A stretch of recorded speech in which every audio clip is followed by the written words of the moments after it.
குருமேட்டில் செங்குத்தான ரேகை தோன்றி தனரேகை சூரிய மேட்டில் ஏறி நிற்க, இருதய ரேகையை ஒட்டிய மேல் பகுதியில் சதுரம் தோன்றினால் கோட்டை கொத்தளம் போன்ற அரண்மனையில் சகல சுகபோகங்களோடு வாழ்வார்.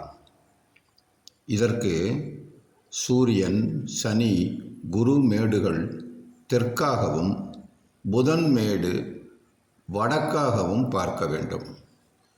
அதை எப்படி நாம் அறிந்து கொள்வது? நம் கையை கிழக்கு நோக்கி நீட்டினால் இந்த சூரியன், சனி, குரு மேடுகள் நமக்கு வலக்கை பக்கமும், அதேபோல் புதன் மேடு நமக்கு இடக்கை பக்கமும் மேடாக இருந்தால் இது போல நடக்கும்.